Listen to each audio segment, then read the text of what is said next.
Hey, what's up, everybody? I'm Joel Madden, and this is Artist Friendly.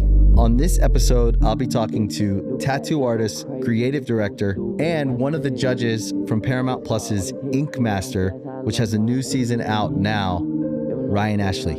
Let's go. I don't want no bad times. I don't want to have bad. How's it going, Ryan? Hi. How you doing? Good.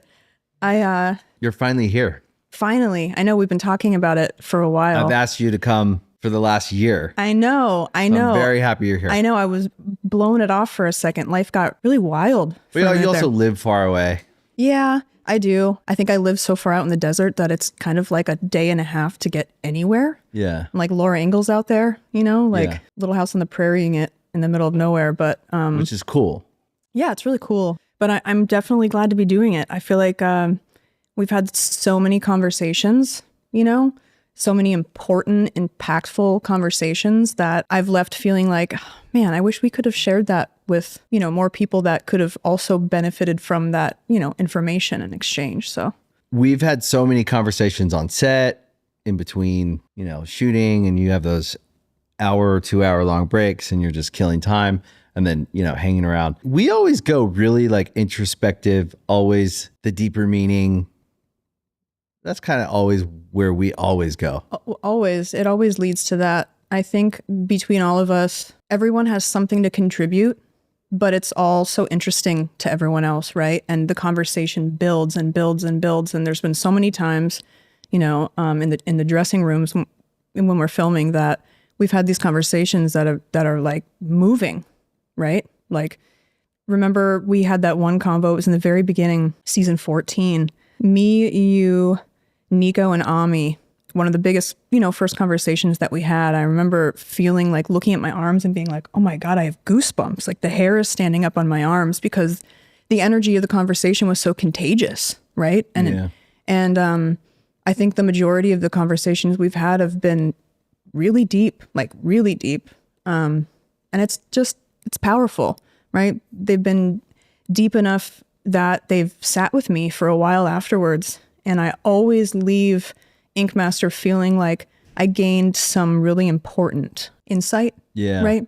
Like I've evolved a little bit more as Ryan because of those moments that, we've all had. Yeah, I feel that way too. Yeah.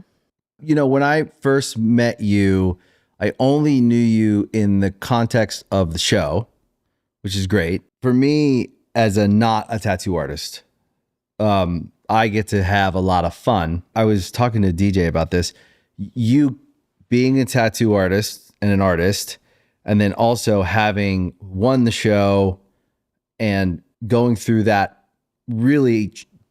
competition and that process, that like labyrinth of what it is, and then being a judge, which is a label it sets us up to feel bad. Just the word judge. Yeah. Right? So you're like coming from this empathetic place as an artist. I'm not. Right. I am a little. I care about people. Right. But there's not as much at stake for me because I'm not going back to my shop and around all these artists in this community of people. They're going to be like, what the fuck did you say that for? Totally. Yeah. And I'm like, well, I was on TV and I was just saying what I thought at the moment, but I don't have to deal with that. Yeah. I come back to a music studio and was like, hey, that was cool. Yeah. But that perspective that you have is also so important because I think for us artists, we get so in depth in those technical fundamentals that we forget to zoom out, right? And see the tattoos for what they are. They're tattoos, right? And so to hear an opinion without such a, in-depth technical education, just a basic first glance opinion, that's really important too. Because the average Joel. We always say it. The average Joel. It's so important. The average Joel. It's so important. That looks cool. Yes. I like absolutely. how you put that on his arm, the way it's laid out. I can't believe we haven't actually used the average Joel in any sort of like Ink Master copy. Like, can we get some T-shirts? I mean, it's catchy. Not just the average Joel. Not just the average Joel. But that is actually my perspective when I'm looking at tattoos. I just go, oh, cool. Totally. Yeah. Remember though, one time you really you changed my whole, actually, maybe it was the first season. Yeah, it was.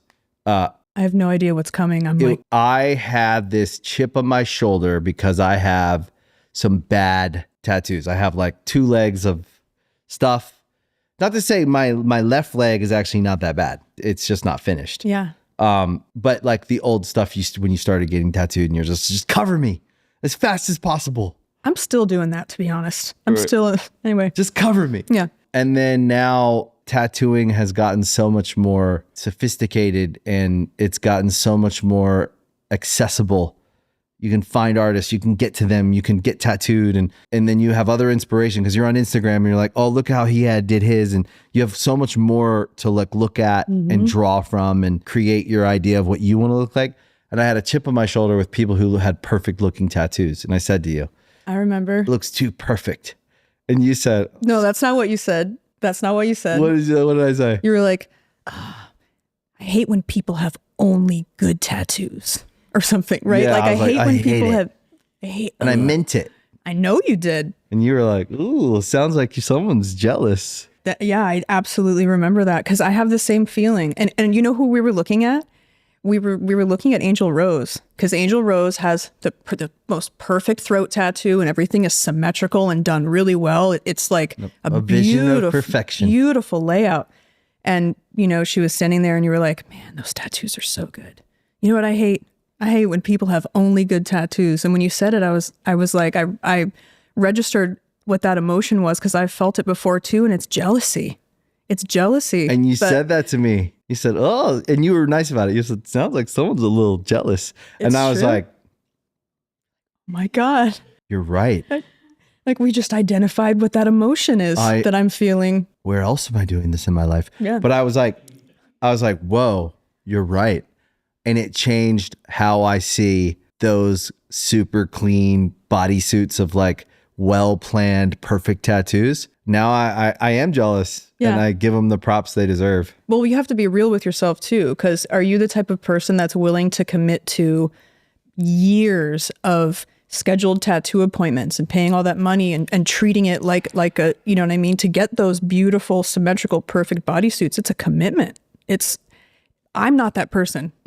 I am not that person. I like getting my tattoos on a whim. I like having a crazy idea and being like, let's go, let's do it. Yeah. Because I feel like you earn it in a deeper way that way as well, right? Because you're not taking yourself too seriously and you're actually celebrating the moments of your life that are so personal. It doesn't even really matter that much what they look like. It's what they mean to you. Yeah. And it's just a different type of collector, I think. Yeah. I'd say the biggest thing I learned over the years in getting tattooed is just someone who wants to, I do want to be covered. Look at the parts of my body that don't have tattoos when I'm, in my swim trunks or whatever. My knees aren't covered. They stick out at me. I'm like, oh, those knees, those awful knees. What is that? What is that skin? What is that? Blank skin? Ew. And so what's interesting about where I've gotten to at this age as in a more like therapeutic mindset is like how fucking mean I was to myself as a kid and why I got tattooed in the first place wasn't exactly healthy. Right. And I've taken it to a healthier place. And the healthier place is that I love it. Yeah. And now I pick people I love. I don't get tattooed that much. I'd get tattooed way more if I had the nerve still to like sit there. And so the older I get, the less my nerves kind of like I even want to. Yeah. But at the end of the whole thing, I will be covered and I'll have every inch of me covered. Yeah. And I'll get there in my own time. But I've learned to like pick people you love and let them tattoo you. Give them an idea of what you're feeling. And then they're going to come up with something great because you love them and you love their art and you love their ideas. And then you'll have this piece of art from someone you love on your body and it'll be special in a different way. When I was younger, I was just like, I want this there, which is a different thing. It absolutely is because I think the older I get, the more definitely spiritual I become. And not just more spiritual, I am starting to understand, or I believe that I understand, energy a lot more and how energy is transferred and how you could be like changed and affected in a really deep level by the energy that someone else gives you, right? And so with tattooing, tattooing started, in the beginning of its roots as something sacred. But I think there was just a 3,000-year-old Egyptian mummy that was discovered, and she was a high priestess, high noble priestess, and she was covered in tattoos. She had throat tattoos, she had sleeves, all of this, and it was regarded as this beautiful ceremonial thing. And through history, tattoos have always been spiritual or represented important things, and they've become you. They've meshed with your physical body, and you develop a new identity. But they've always been about respect. You had to, earn your right to tattoo, basically. And in the last few years, some of us in our studio have always talked about how really tattooing itself, the act of tattooing, is such a spiritual thing, because what you're doing is you are putting ink into someone's skin. You're putting a piece of artwork on them. But if it's your artwork, you're giving a piece of your soul. You're putting that art in with such intention into that person, and it's such a transfer of energy. And it's not to be taken lightly. It's really important that the person that's tattooing you really understands the level of importance that tattoo is to you, right? And shows you the respect as the client to understand how meaningful it is and how much that tattoo can change their life, right? And I think something that we're missing, that we're losing in the tattoo industry, is respect. I think we're losing respect for each other. I think we're losing respect for the client. I think we're forgetting that at the end of the day, we're in the business of customer service. 100%. That's what our job actually is. And we're not, waiting on these people. We're not, our job is not customer service in the classic sense of customer service, right? It's not like we have a call line and people call in or anything like that. Yeah, you're not waiters or waitresses. It's collaborative. It's collaborative, but it's still something we should be taking pride in serving these clients and making sure they could have the best experience they could possibly have. And a lot of artists now, because art is advancing so much, AI is taking over the tattoo industry. It's swiping it clean. Because in the tattoo industry, there's many different types of tattooers. There are really creative artists that come up with these insane fucking concepts, but the trick for them is translating that into skin. And then there are artists who are insane replicators, like computer printers, that could go down and just replicate something like a hyper-realistic photograph, but they may not necessarily have the skills to create that image from scratch, right? They could replicate. From conception, to... Totally. Yeah. And then the conceptual artists may not have the technical skills that these replicators could have. Right. And now what AI is doing is it's breaking down this boundary so that the color realism replicator artists are able to use AI and come up with these concepts and these references that were never before available.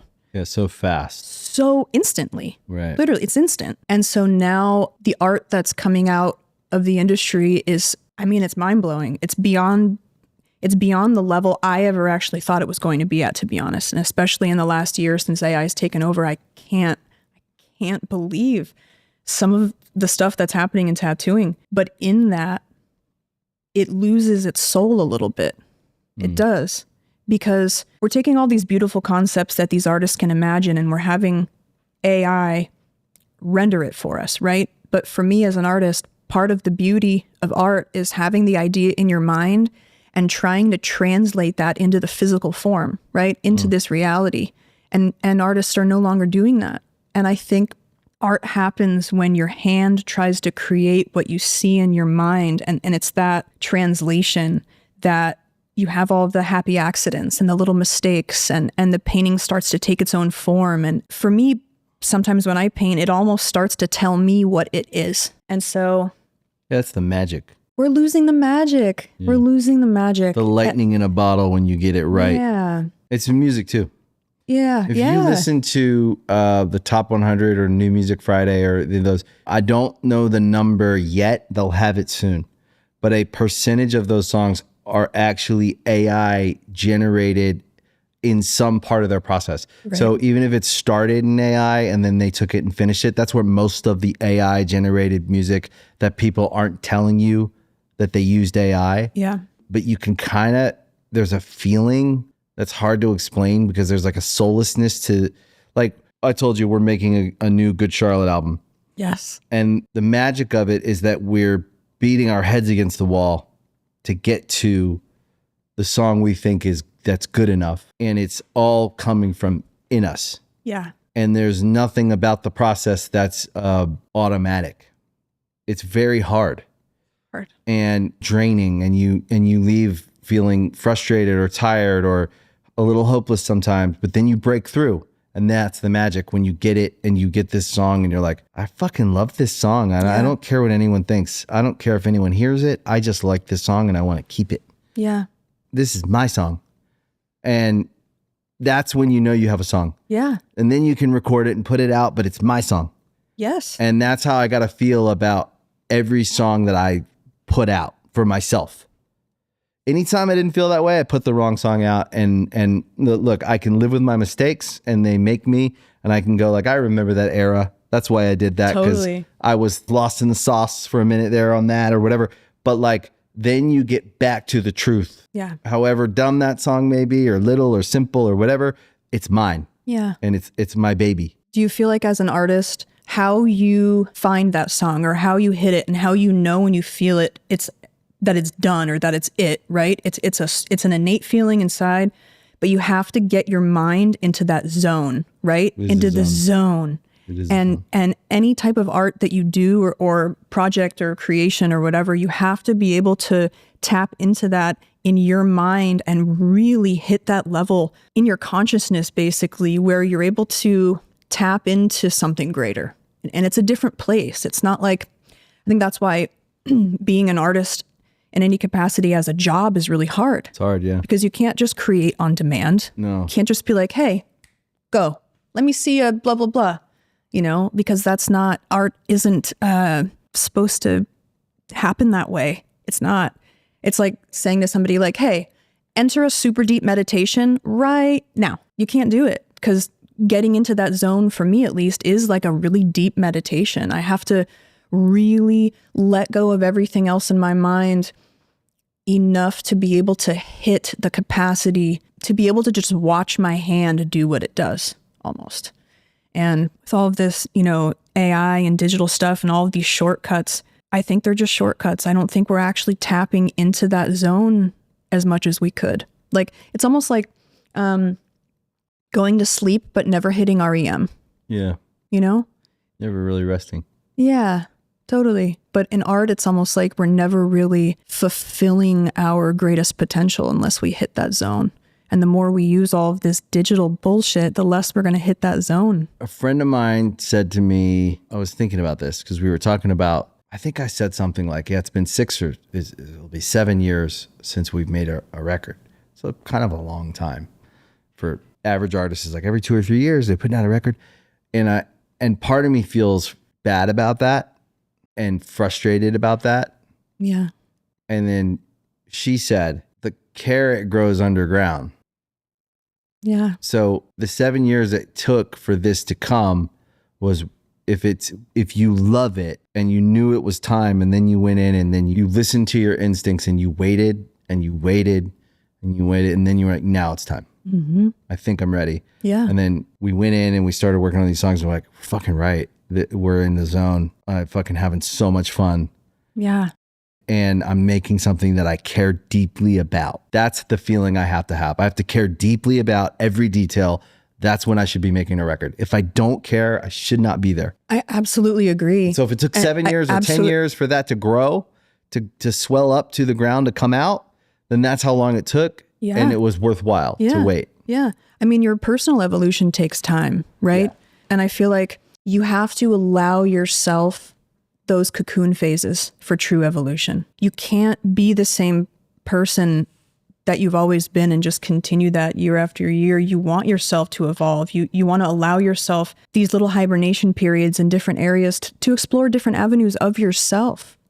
And I think that's what's hard with tattooing especially with Ink Master, it's like you have all these incredible tattooers, they're amazing, that have spent years on their craft. And all of a sudden we're throwing them in a room being like, all right, you guys are the best. Create. And it's almost a challenge. And beat each other. And right. Totally. On national television in front of millions of people, like, let me see the best thing you've ever done. There's millions of people watching. What? Like it's almost a competition of who can get into that zone state the easiest, like who can harness it the fastest. Day. With Absolutely. cameras. Absolutely. But for me, like I love art. I love painting. And just like you said, like sometimes I'll go years without doing a painting, a real painting, right? Not a sketch for someone else, not a tattoo design for a client, a real painting for me. Sometimes there's years in between because I'm not ready. And then one day I'll see a board that's shaped a certain way and I'll see in my mind, I'll see what goes on it and I'll feel the spark. And then I have this desire. It's like a hunger to translate it, like to get it out of my brain and put it on this thing. But I still tattoo every day. I still create every day. I still have to use my mind. It's just a matter of like how deeply you connect with the art that you're producing. And when it comes to doing artwork for other clients, like I try to really give all of my clients to the best of my abilities, the tattoo I feel like they deserve or the tattoo that they are asking for. And I'm creating it and I'm trying to get in that zone and I'm trying to, pull the coolest shit out, but it's not for me, it's for them. Right. Right? Yeah. And there's less pressure, I guess, and it's not as heavy because as long as it resides with them and they're happy with it and they connect to it, that's awesome. When I do artwork for myself, it's almost like, who am I now? And what do I connect to? And how does this feel to me? And yeah, it's just interesting having to create on demand. Here's my perception of you. I know enough about your life because we've gotten to know each other. So I know where you're from. I know what you've been through enough to know that you're a tough person. You have had to be tough. Endure. And because first of all, life is hard and life is full of pain and suffering. And that's guaranteed for all of us. Pain of life is a guarantee and taxes. But then to also, when we're from places that are like where we're from, and we've gone through the family dynamics of life that we've gone through. So we share a lot of similar background stuff. And then to go into the big bad world, we have some wins and we think everyone's going to be happy for us. And then we find out that the world is actually, a lot of people are suffering and they're not that happy because they're going through their own stuff. As I get older, I realize that's why someone wouldn't be happy for me is their own suffering versus like something with me actually. But get all the way on the other side of your storied career was you've accomplished a lot in a very tough industry for women. So, I mean, that's probably like a whole podcast episode. I don't even want to really open that box up because I have a lot of feelings about it, but I'll just sum it up by saying like, it's a tough business for women and it's very in the arts in general and the world in general, but entertainment, music, cultural businesses, very tough for women. So to go through that entire career and you're in like mid swing of your career, I think you're like firing on all cylinders. You're successful. The way I see you as a tattoo artist is an emotionally connected tattoo artist. So I feel like someone's going to get a better tattoo from you if they're open and emotionally connected versus like, just put something cool on my arm. This is what I want. Yeah. Do it. Right. I feel like you're going to get they're going to get a lot more out of you if you get something out of them. And there's like this mutual thing that happens when there's like a lot of joy involved and there's a lot of like. It doesn't even have to just be joy. It just has to be some sort of legitimate emotion. Right. Real. Because I think it's easy for people to connect in happiness, right? Everyone can be happy together. It's easy to connect with someone when you're feeling good. Yeah. I think it's really hard to connect with someone on a lot of different emotions. Like when you have to be vulnerable. Vulnerability is extremely hard, but it's such an important emotion because vulnerability makes you human, right?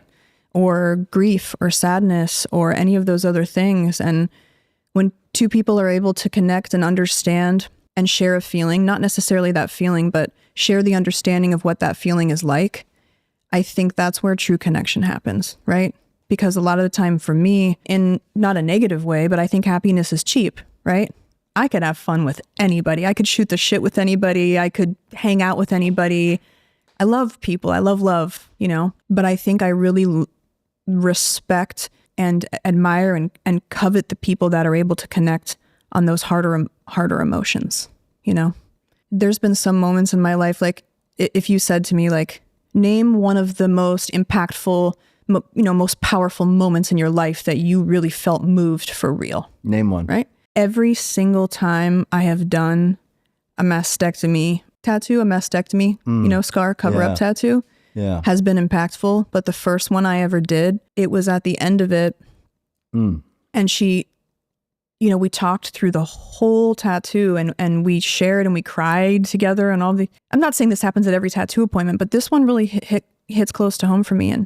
And she got up at the end of her session and she looked in the mirror and it was like the most vulnerable moment I could possibly tell you, that one of the most vulnerable moments that I've witnessed, right? I mean, I watched her face change. I watched her instantly feel so much gratitude and feel so much better and different about herself. It was like an energy wave and I felt it. Yeah. And I got to be a part of it. Yeah. And she was vulnerable enough to open herself up to have that moment, right? And I got to witness it with her. And yeah, I just That's pretty cool. Badass.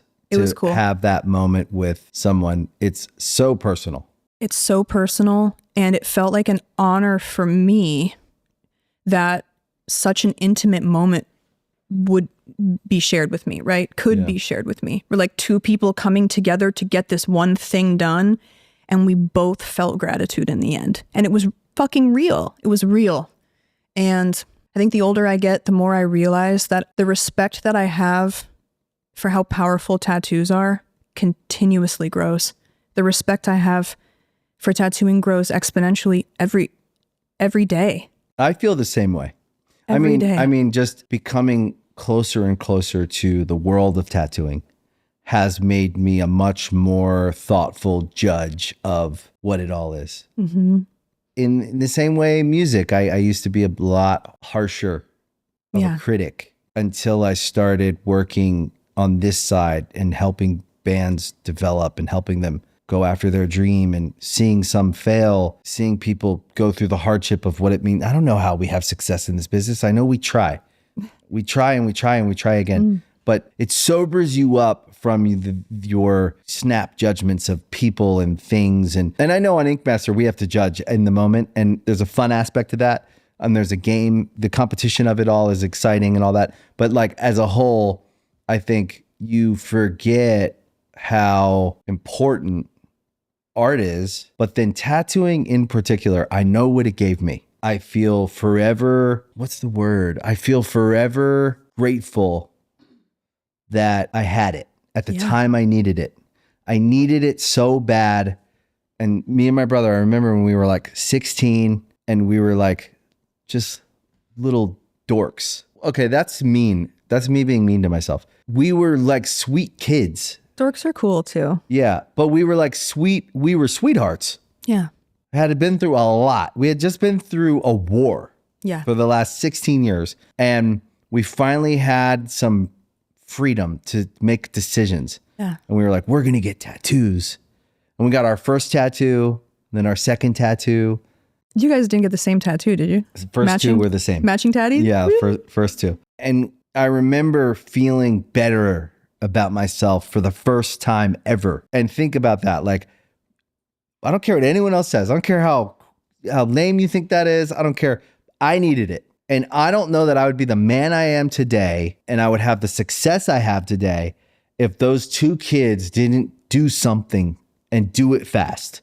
Absolutely. To make themselves feel better, stronger, more in their body, more powerful. That's why I don't ever throw away tattoos. I never throw away tattooing. I never throw away. Yeah. Like when someone says, hey, look at my tattoo, I look and I cherish it with them. Yeah.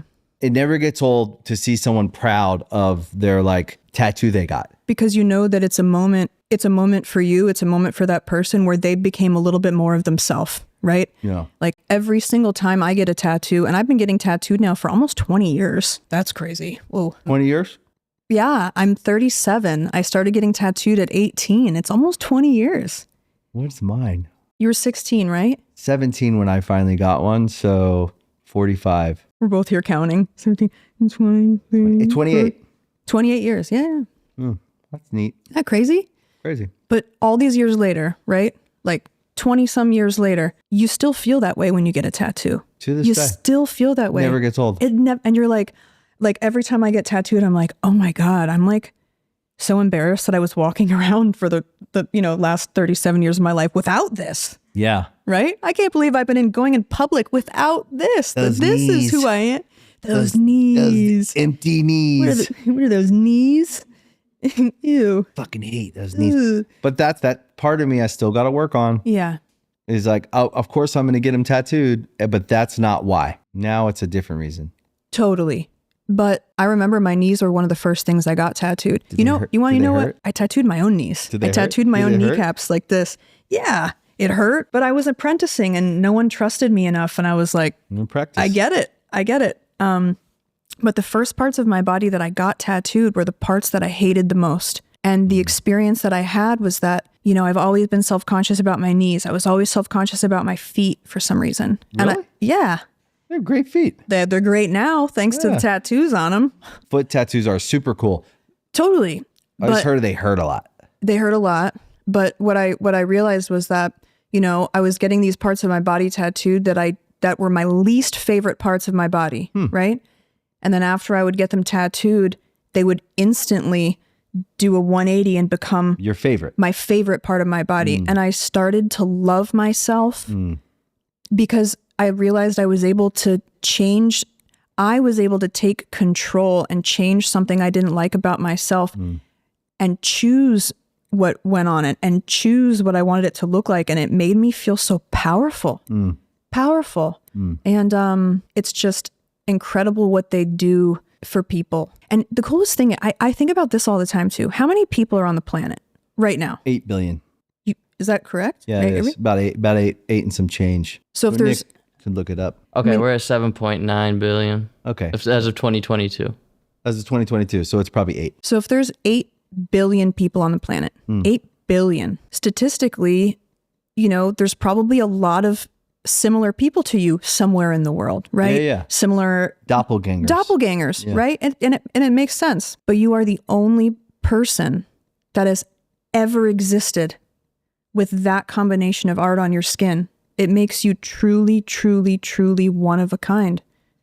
I never thought about Think that. about it. There's never been another person ever in existence in the history of humanity that has ever looked exactly like that. Ever.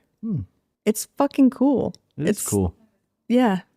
Yeah, it's like your tattoo fingerprint. Yeah. Yeah. It's cool. Yeah, it's powerful. It's powerful what you get to do. I feel the same way about music. You write a song and you never know where it's going to live. You never know the ripples it's going to have in the world, but someone somewhere Yeah. heard that song on the right night at the right time and they did something positive. Yeah. Or they thought something different. Yeah. Or they changed something. All those ripples you could never quantify. You could never possibly do the math on what that art meant at that time and the effect it had on that one individual out there and what they did with their life and who they touched. That's the part of art that's the wild, unquantifiable, magical part of it. You know what I think the most magical thing about music is, actually? What? You guys, like what musicians are doing is they're creating art for themselves, right? Yeah. But in turn, they're creating the soundtrack to people's lives. Yeah. And so when people look back and they think about their memories, they think about their experiences, most people have a song in their head or an album in their head. And so people's lives are defined by those things, right? The soundtrack of the life is, the soundtrack to the movie that is your human experience. Yeah, well, they say art imitates life. Movies have soundtracks. We pick songs for our wedding song that we dance to. The song that you share with your kid because somehow they got to know that song and then you sing it. And now every time you hear it for the rest of your life, you're going to remember when your kid was 2. I still remember there was a couple songs my daughter would sing in the back of the car. She was like 3 years old. Yeah. She'd sing with her little voice. And somehow that was the song. Yeah. Right? It was this, only know the light when you're feeling low. Only know the star when the stars Yeah. She used to sing that little chorus. So we'd play that song. Yeah. We didn't even particularly it's a good song. Then it became special. But that's exactly it. It becomes special because of the moment that you all connect with it, right? It bonded all of you and it became the glue that held you together for that energetic, the exchange that you got together, right? Yeah. And so even you talking about your daughter and that song, I have this memory. It's not just one. Growing up, for years with my mom, every single time in the car, because we always listen to the radio, even like I don't remember ever listening to CDs with my mom or even cassette tapes. It was the radio, right? Yeah. And every single time Cherry Bomb came on by John Mellencamp, every single time my mom would say, "This is my favorite song." And she would really love it. And it was such a beautiful moment in hindsight every time because I watched her in her happiest, right? I watched her in her purest, just even if it's just for those 3 minutes, she's truly happy and content. And when I look back, I don't know.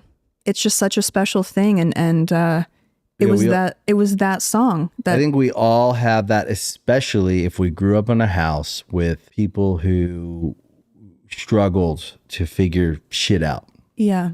My parents could never get it together. But I remember when my dad came home and put on I Just Called to Say I Love You by Stevie Wonder and grabbed my mom and they had this happy dance in the living room. I'll never forget it. Yeah. And that song always takes me back to that moment that I felt it. It was like a sigh of relief, a happy, hopeful, lovey feeling that it gave me to see them interacting that way and to hear the song. That song, it never fails. When I hear that song, it makes me feel that way. It'll always, any love playlist I ever have, that song's on it. Yeah. Because it makes me feel like that. It's absolutely that 5 minutes back there in that house in the middle of the woods in that living room. Yeah. And who's to say which 5 minutes or 2 minutes of your life is the most important? Who's to say? Who's to say? We don't know which moments in our life really shape these parts of us. Yeah. But I really do believe that we're shaped by experience and those experiences happen in short bursts of these little moments, 2 minutes, 5 minutes, 10 minutes, whatever. And then those make up the biggest parts of us. Yeah. Our perception of love, our perception of danger, our perception of all things are those first 7 to 10 years of experience. And I bet you could track songs with almost all of them. Yeah, absolutely. But that one, I always think there's a couple key songs like that, but they just take me right back. Instantly. It's a snapshot. And you probably remember what the lighting was like and the smell of it and how you felt. It's yeah. I mean, we've talked many times before about how tattoos are kind of that way too, right? And, you could look at any of your tattoos that you have, any single one. I look at this one, I could tell you everything about that day. I could tell you how I felt, what the exchange was like, what the experience was like, probably what I was listening to at the time. What were you listening to? This one was probably Bright Eyes. I listened to a lot of Bright Eyes. I like Bright Eyes. I love Bright. I think Bright Eyes might be one of my top 3 most influential, important music loves of my life. Connor Oberst. Connor. Yeah. Yeah. I've never met him. I'd like to talk to him though. I think he's probably a very interesting guy. I'd like to talk to him too. But then I realized, actually I had this thought in the car today. I realized but what would I say? I don't know. Yeah. Because it would just be me wanting to talk to him for my own selfish reasons and nothing to do with a connection between him and I or any sort of exchange. It would be too forced. And then I actually don't want that. That's why I like this show. Yeah.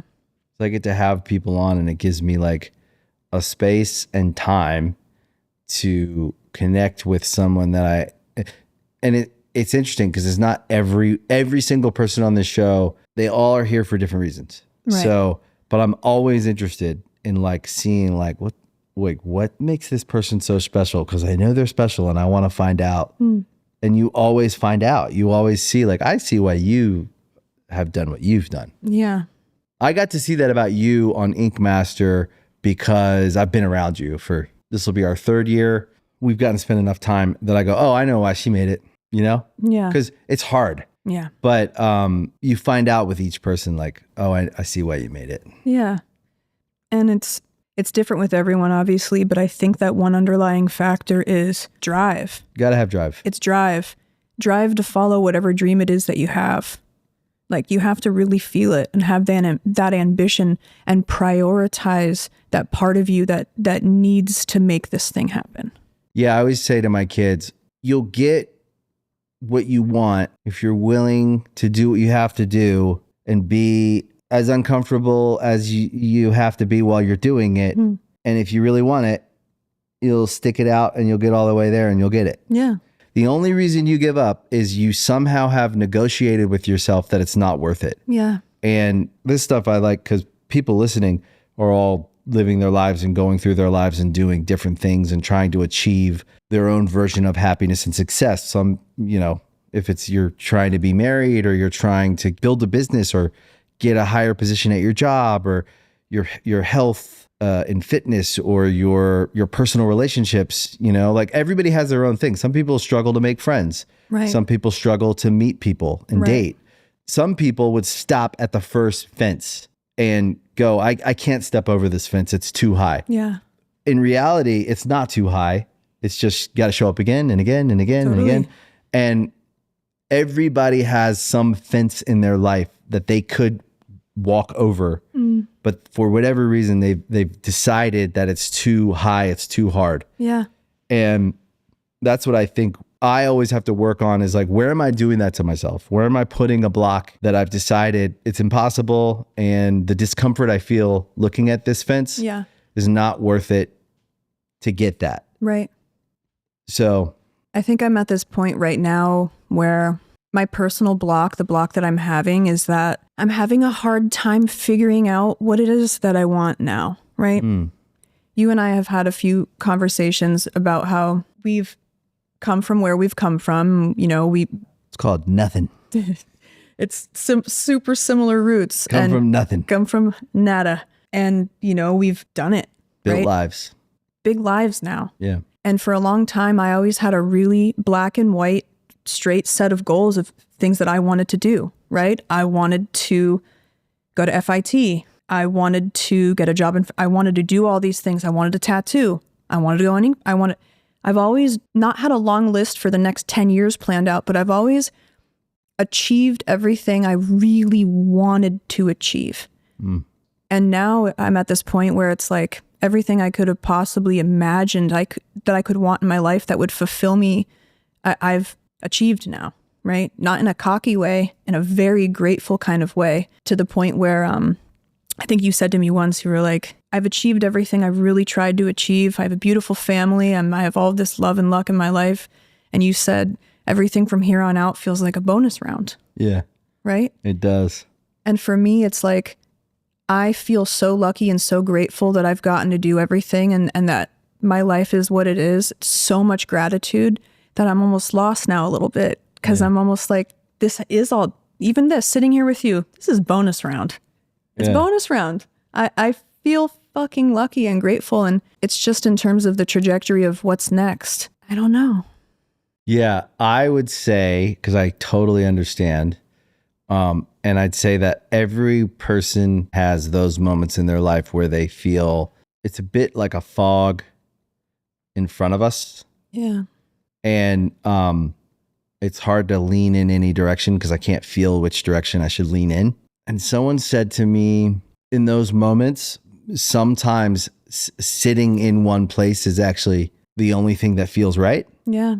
And then find the peace and patience of like just being, and then it comes. Yeah. And I was like, that's bullshit. What are you talking about? Because I've been there, and then suddenly one day something catches your eye. Yeah. And it feels exciting. The like mantra is something like, pick the most exciting available option to you at the time and do your very best with it. and then the road will unfold Yeah. every step of the way if you're choosing the vibration that is like Yeah. the best vibration. Now, the cynical person listening, that's maybe they have a job they don't like and they have to pay their bills with that job. I understand that the reality of life on your way is like, I have to do what I have to do until I don't have to do it. Yeah. What I would say to that is start to imagine a life where you don't have to do it. And what does that look like? Totally. And then start hedging in that direction and setting your life up to get out of the situation where you're doing what you feel you have to do that you don't like. Yeah. And it's a process because especially if you've dug yourself in so deep, you know, there might be someone listening that's like, I've been at my job for 15 years. What are you talking about? Yeah. I don't have any other options. I understand that feeling. You have to open your mind to the possibility that that might not be true. And if it wasn't true, what would that look like? And start to imagine that as an exercise and then see where that takes you. Yeah. And it's like, it's not so simple sometimes, but it is in concept of like, what feels the most, what's the most exciting and best feeling version of my life? And then how do I move towards that? Like reverse engineer it, right? Yeah. Like break it down almost. If it were simple, Yeah. how would it work? Totally. And take out reality. All right. Just like, I always like I have these conversations with people. Yeah. The fucking street sometimes, especially like artists who are trying to make it. A lot of times they're like, how did you do it? And I'm like, it's not so simple. It's 30 years of just heading towards it. Yeah. And there's down years where we're the lamest thing on the planet and no one fucks with us and no one picks up the phone. And then suddenly it swings back and everyone's like, you guys are, and you're just kind of riding these waves but still leaning into what I think is the best possible version. What is that? Imagine what that is and believe it's possible. I think something that like how you described it as almost sometimes we look up and we're in the fog, right? Yeah. And you're almost like going like this with your arms, being like, where is it? Where is it? What am I trying to find? And what I've been realizing recently is sometimes it's not out there. Sometimes it's inward. And I've been for so many years experimenting with this reality on an outward level, right? Because the one thing I can tell you for sure about myself is through everything we've been through and everything I've achieved and all the hardships and the great moments and all of that, I've always somehow retained a really strong sense of self. Yeah, right? I know that. Self. Yeah. And I think I was always so content with knowing deep down in my soul who the fuck I am, right? And not like Ryan, not this color hair, not these clothes, not what I, like Ryan, that voice, that inner child voice inside, what that is, right? And I was always so content with that person that I really played with the outside world. And now I feel like maybe it's time again to go back into this cocoon phase, into this evolution and leave everything on the outside world and go back inside again and try to evolve that core self, you know? And then I feel like the rest will kind of reveal itself at some point. I agree with that. I think sometimes if we sit and wait, I always say we don't have to make a decision until we have to. Yeah. So if I don't have to make a decision, I'm not making it. Yeah. And then when I feel like I am ready to, or I have to. So sometimes dealing with me can be a little frustrating because if I don't have to give you an answer, I'm not going to. Until the last minute. Until I'm ready. Yeah. Or I have to. Oh, I know. We've done 2 finales together already. Yeah. Yeah. I've done enough TV in my career to like know enough about TV. Yeah. Ink Master is the best set I have ever been on. My coworkers are all cool. Totally. There's no egos. We have, we care for the artists that are there because they're like tattooing for fucking 12 hours. Yeah. And then you're like, these poor kids, they're fucking done. Yeah. And then we have to make the show Yeah. and like the critical parts of the competition, we nail them. And then in between we have fun and we do what you should do when you're making like television and people watch at home and they're being entertained. Yeah.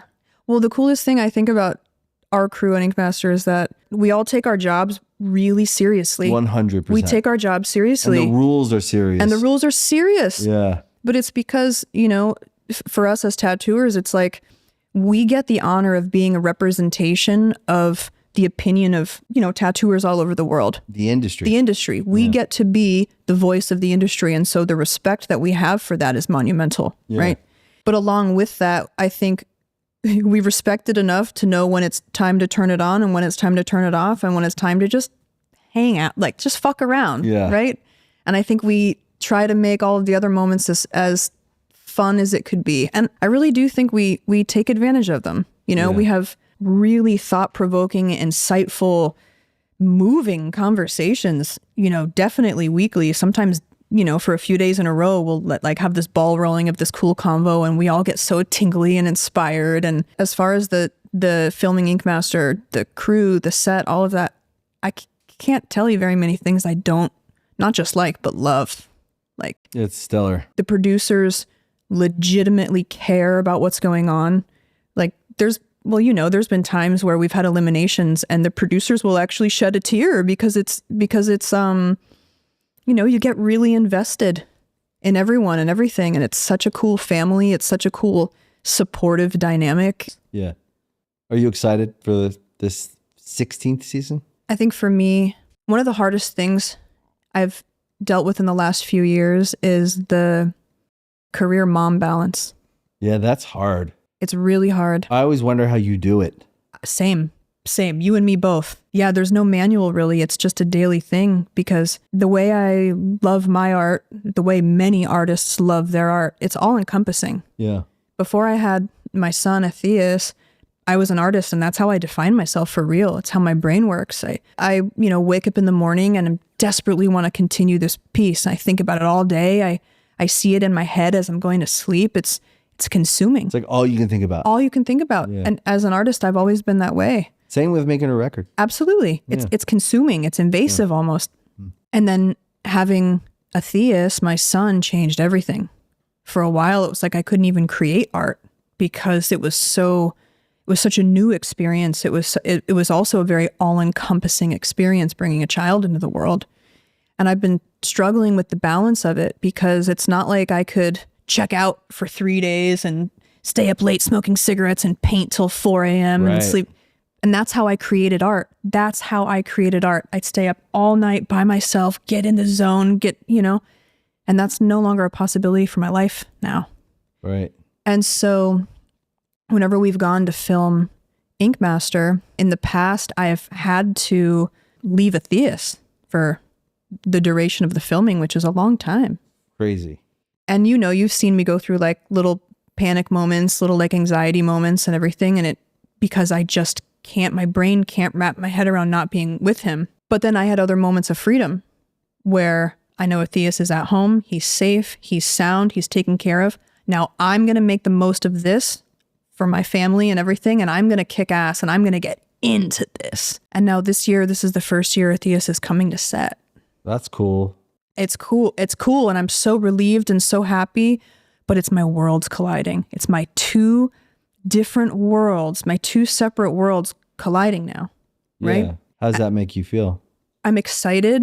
And I never get necessarily fearful in life about things. I have moments of doubt that are momentary because I try to identify it, break it down, figure out why I feel that way and all of that. It's like you're coming upon something really new that you haven't really experienced before. Yeah, it's something you've never had to do before. Yeah. You've done this and you've done that. Totally. But have you done this while you do that? And now instead of, coming off the Ink Master set and, coming back and hanging out and doing this and that, I go into mom mode. Yeah. Going into mom mode. And I think that balance is going to be really, really interesting to see how I do. It's a new test for myself. Definitely. Life puts us right where it wants us at the time to discover something we need to discover. And somewhere in the past, like 3 years only, Ink Master's part of it. Mm-hmm. But all the things, all the stuff I do, it all has taught me something because I started learning to not try to control every aspect of the result, of how fast we get the result, of what the result should be, what I should be doing when I'm there. And I started to just go, okay, life always puts me where it wants me. and I always learn something whether I want to or not. I absolutely agree. More than anything, I think and I also think it's up to us to understand the synchronicities of things. Totally. How things like, remember when we started filming season 14 and all of us had the same numbers tattooed on our fingers and we were all like, we're here for a reason. And all of us were being like, look, it's crazy. This is, you know. Oh yeah, you have a 9. I have a 9 on the. Yeah, the fucking. It's crazy, dude. Right? But it was all the same numbers. It was, but little things like that. I mean, some people are spiritual, some aren't. Everyone has different beliefs. I believe that everything is energy, right? And it is. That's not a fucking la sort of concept. It's not even spiritual. It's energy. That's what it is. Mm-hmm. And there's an ebb and flow to everything. And you know, when there's a spark, there's a reaction, and things happen the way that they do and line up. And I think you have to trust in the universe as long as you're happy with yourself. Yeah. That in itself is a really hard thing to do, right? And it's fucking scary. It's really scary. To trust in anything but your own control. Totally. It's fucking scary. Totally. Especially because sometimes you teeter this boundary between like letting go and trusting the universe and just letting the waves kind of take you, right? Who's fraba? Right. And being like, wait a minute, I've been so loosey-goosey, I don't actually have my hand on the wheel. I'm not actually controlling anything, right? Because for me, I'm in this point right now being like, I'm on this raft in the ocean being like, woo, this is cool. I'm getting a little sick. What do I grab onto now, right? And I'm looking to take back control to grab onto it because you have to trust in the universe, but you can't let it take you to a place you don't want to be as well, right? Yeah, totally. You know where my mind goes? In my mind, I had so many responses just go. I bet, because you have good answers. It's quick. Yeah. My mind immediately went to this when you told me that. I don't know why I thought about this. I thought, what if a theist is like meant to be like a big director or a big TV star or a big and what if this experience at this young age somehow is meant for him in his like destiny and like you're just the vehicle? What if like the story that's being written, like in my story, I'm like, oh my like this is how I really feel. Like I'm writing my story. What if my story is I'm just a footnote in like my kid's story? You know what I mean? Yeah. Like what if like my whole accomplishment is just to be a footnote? It made me tingly. Look, it gave me goosebumps. You know, and I don't mean I did. like I don't know why I thought about it. I don't know why I thought about it because what we're doing is important. Like I love making the show, but then I thought about it for some reason. I was like, what if this kid is meant to be here for some reason and he's like going to get something and like his story is the one that we're all just like a footnote in. And like, it's because I don't think it's wrong for me to go, I'm going to write my book how it's going to read. I have to make it the best I can be. I got to go for it. I got to like love myself. I got to try my best. I got to go for it and try to be all I can be. Yeah. And then there's also this like part of me that like goes, also, what if all of that is to be a footnote in my daughter's story? Yeah. No, that whole thought and concept in general just legitimately like I took a few breaths that were like, it felt like actual inspiration. It was, That's dope. That's a dope fucking idea cool. though, right? No, it just like bloomed in my mind when you said that. It's fucking cool. Actually, I sick love idea. that. It's super sick. Cool. Because think about some of the main core building blocks on why you are the way that you are is because of your parents and their choices and things that's your most core foundation. Yeah. That's the beginning that you have, right? Yeah. And so looking at it from the perspective of like, I'm all worried about like me, how am I going to do this? And Which is real. But that's also very 3D. Yeah. And if you're zooming out and thinking it from that higher perspective that you just did, it's like, instead of, thinking of myself like being inspired to see what it could do for a theist or what sparks will be ignited and setting my focus more on how can we share this experience together, right? For the max. It's dope. That just made me so happy. But also like those both matter. Yeah. Your career, your life has always got to be, everything you have has to go into it. Yeah. To be all you can be. Somehow in the middle, we also have to give everything we have to our kids, which is really hard sometimes. Yeah. You always feel like you're falling short. But the real purpose of this show is for people to come and be themselves so that we can all sit around and get to know each other. And then everyone should get comfortable with the idea that we all have a different perspective and like, it's okay. There's room for it. But we should all have a different perspective, and we should all listen to each other, because that's how you change and evolve, and different neurons connect. And I think the most important thing is the intention behind the words that you say. It's not to hurt anyone. Of course not. Yeah. And you give them amazing tattoos. Thank you. Thanks, Brian. Thank you. I hope you enjoyed today's episode of Artist Friendly. If you really liked it, you can follow, like, subscribe to the show anywhere you listen to podcasts, Spotify, Apple, Amazon. We appreciate your support, and we'll see you next time.